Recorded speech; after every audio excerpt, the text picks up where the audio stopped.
안녕하세요. 이현우 작가입니다. 최근 몇 년 대한민국 전체가 부동산 투기 광풍에 휩싸였는데요. 이 부동산 투기판에 사람들이 불나방처럼 너도 나도 뛰어들었습니다. 덕분에 수십 년 피땀으로 이루어진 한강의 기적, 우리나라 경제가 철근 없는 부실 아파트처럼 와르르 무너지고 있는데요. 지금 부동산 정상화가 하루빨리 이루어져야지 우리나라 경제가 다시 정상으로 돌아갈 것입니다. 하지만 언론과 건설사, 투기꾼들이 뭘 하고 있죠? 아직도 부동산 거품을 유지하기 위해서 투기를 부추기고 있습니다. 덕분에 부동산이 지금 잠깐 반등한 것처럼 이런 착시 현상이 나타나고 있어요. 하지만 이 착시 현상도 오래가지 못할 겁니다. 이번 하반기에 아주 처참하게 무너지게 될 건데요. 그래서 오늘은 왜 부동산 투기꾼들이 처참하게 무너질 수밖에 없는지, 그리고 부동산 가격이 정상화로 진행이 되는지 이것에 대해서 알아보도록 하겠습니다. 일단 모든 투기, 거품, 그 끝은 똑같았습니다. 반드시 붕괴했습니다. 과거 사례를 보시면은 모든 이 투기 광풍들은 그 끝이 결국에는 폭락, 시장 붕괴로 연결이 됐어요. 물론 이제 다시 회복되는 경우도 있었고, 미국 주식처럼, 하지만 일본처럼 거의 회복하지 못하고 몇십 년 가게 되는 그러한 경우도 있었어요. 우리나라 부동산 역시 예외가 없습니다. 이번 투기 광풍은 반드시 붕괴하게 될 거예요. 그리고 그 이후에 다시 뭐 상승을 할지, 아니면은 일본처럼 완전히 몇십 년 이렇게 하락을 할지 그거는 아직 몰라요. 한 가지 확실한 거는 반드시 붕괴한다는 겁니다. 그러면 이제 어떤 사람들이 그래요. 무슨 투기냐? 이거는 투자다. 부동산은 계속 오를 수밖에 없어서 투자다. 이런 식으로 이야기를 하더라고요. 제가 뭐가 투자인지 뭐가 투기인지 정확하게 구분을 해드릴게요. 투자와 투기의 차이점은 리스크를 감당할 수 있느냐 없느냐 그 차이예요. 세입자 때 전세 대출을 내가 돌려줄 수 있다. 이거는 투자예요. 근데 세입자 때 전세 대출을 돌려줄 수가 없다. 이거는 투기입니다. 자신이 감당할 수 있는 리스크 범위를 넘어섰거든요.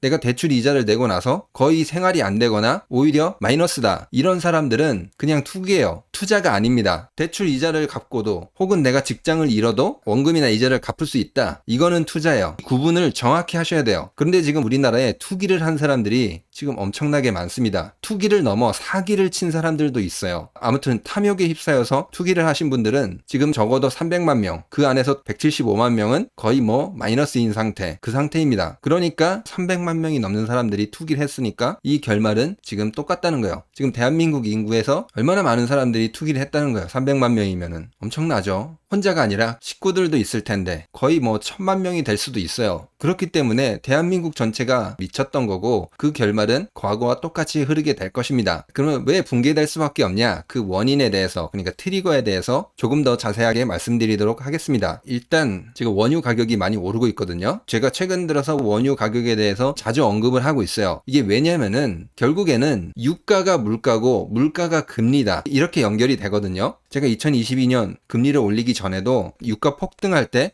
$80, $100 이렇게 기준을 잡아서 $100가 되면은 금리가 엄청나게 많이 오를 것이다. 이런 식으로 이야기를 했어요. 지금도 역시 상황이 똑같습니다. 지금 유가가 상승하고 있는데 보고서를 보니까 원유 초과 수요 이게 엄청나게 심하다고 합니다. 지금 산유국들은 원유를 어떻게 하죠? 감산하고 있습니다. 그런데 지금 원유에 대한 수요가 계속 늘어나고 있다고 합니다. 특히 지금 인도에서 조금 많이 늘어난다고 통계가 나오고 있다고 합니다. 인도가 많이 성장하고 있어서 중산층 여기서 이제 자동차를 많이 사니까 석유 수요가 증가하고 많이 뭐 개발을 하고 있나 봐요. 공항 이런 것을 짓고 있어서 여기서 또 원유 수요가 많이 필요하고 아무튼 뭐 석유 수요가 점점 늘어나고 있기 때문에 유가가 하반기에 조금 더 상승할 가능성이 높다는 거죠. 뭐 2024년 그 이후에는 이제 조금 더 봐야 되는데 2023년 하반기는 일단 그렇다는 겁니다. 미국에서 나오는 서부 텍사스유 지금 가격이 굉장히 많이 상승을 했어요. 이게 상승을 하게 되면은 결국에는 미국도 금리를 내리기가 더 어려워요. $100가 넘어가게 되면은 미국이 금리를 더 올리게 될지도 몰라요. 그러니까 고금리 사태가 계속 이어지게 된다는 겁니다. 물론 이제 물가도 더 올라가게 될 수 있죠. 미국 물가 조금 잡히네 마네 이런 소리 하고 있는데 물가 잡히는 게 한물 건너갈 수도 있어요. 우리나라 물가는 뭐 말할 필요가 없죠. 이렇게 석유 가격 올라버리면은 지금 주유소 가보시면 여러분들 깜짝깜짝 놀라실 거예요. 지금 뭐 1700원도 뭐 심심치 않게 있더라고요. 여기서 더 상승하게 되면은 우리나라 물가도 엄청나게 또 하반기에 상승하게 될 겁니다. 일반 서민들도 타격을 받지만 중소기업들, 자영업자들 진짜 큰 타격이 될 수밖에 없습니다. 물론 이제 연끌하신 분들도 더 힘들게 되겠죠. 이자 내고 뭐 거의 라면만 먹고 살고 있는데 여기서 지금 물가가 더 오른다는 거 아니에요. 그리고 금리는 내려가지 않는다는 거잖아요. 옥죄인다고 할 수 있죠. 그래서 시장 금리는 지금 7%를 넘어가려고 하고 있어요. 투기꾼들에겐 불행한 소식일 겁니다. 고물가, 고금리 이것만 있으면 또 괜찮은데 여기에 저성장도 큰 타격이 될 거예요. 근데 조금 이제 이상한 거는 세계 경제는 경제 성장률을 상향시키는데 우리나라만 경제 성장률이 하락을 했어요.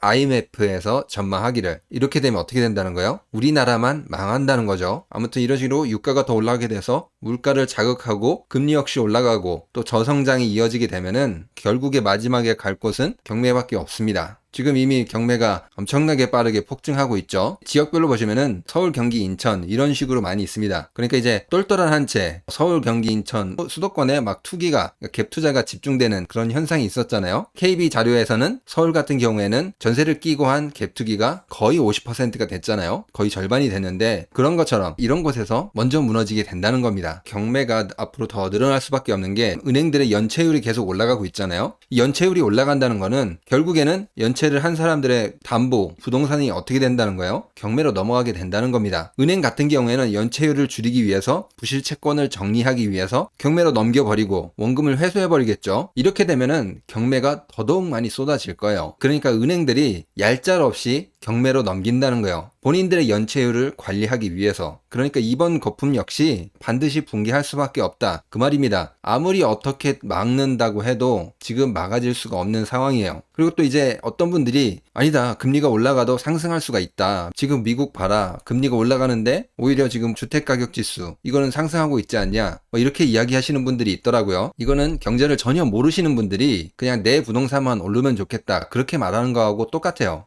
미국 경제하고 우리나라 경제하고는 일단 많이 다릅니다. 많이 다른 게 아니라 차원이 다릅니다. 국가 경제 규모도 다르고 경제 체질도 다르고 비교할 대상이 아닙니다. 한국 경제하고 미국 경제를 비교한다는 건 참 웃기는 일인데 일단 가장 다른 거라고 할 수 있는 게 우리나라 같은 경우는 이 수출입 비중이 굉장히 높습니다. GDP 대비 102%예요. 이제 수출하고 수입 뭐 이런 거 다 합치면은 우리나라 1년 GDP를 넘어갑니다. 그러니까 우리는 수출과 수입이 조금만 흔들려도 나라가 어떻게 된다는 거예요? 그냥 곤두박질 친다는 거죠. 지금 그러고 있잖아요. 미국이나 일본 이런 나라들은 내수 비중이 굉장히 큽니다. 그러니까 기초 체력이 훨씬 탄탄하다는 거예요. 미국 같은 경우에는 내수 비중이 91%. 사실상 수출, 수입 이런 거 안 하고도 자체적으로도 경제가 돌아갈 수 있는 전 세계에서 유일한 나라입니다. 이제 국내 경제만으로도 어떻게 버틸 수 있다는 거예요. 근데 우리나라는 지금 그럴 상황이 아니다. 그겁니다. 그 내수 역시도 가계 부채로 간신히 그 지탱해온 내수예요. 미국 경제하고 어떻게 비벼볼 만한 그런 수준이 안 돼요. 그리고 지금 우리나라 경제는 어려운데 사실 미국 경제는 어려움에 처했다. 그렇게 보지는 않고 있거든요. 이제 다음 단계로 가는데 그 사이에서 어떠한 과도기다. 저는 이렇게 생각하고 있거든요. 과도기에서 크게 넘어질 수도 있고 아니면 그냥 스무스하게 넘어갈 수도 있고 이거라고 보고 있어요. 결과는 좋다. 이렇게 볼 수 있거든요. 단기적으로는 조금 힘들어도 장기적으로 봤을 때는 미국 경제는 훨씬 좋아질 것이다. 이렇게 보고 있거든요. 그래서 미국 주택 가격 같은 경우에는 올라가도 사실 그렇게 이상이 없어요. 지금 보시면은 S&P 매출액 추정치 그리고 순이익 추정치 이거를 비교를 해보면은 원래 추정한 것보다 매출액이 더 많았고 순이익도 원래 추정한 것보다 발표한 게 더 많았습니다. 그러니까 실적이 나쁘지 않다. 미국 경제의 펀더멘털은 튼튼하다. 그렇게 볼 수 있다는 거예요. 그런데 이제 우리나라 코스피는 어떻죠? 매출액 같은 경우에는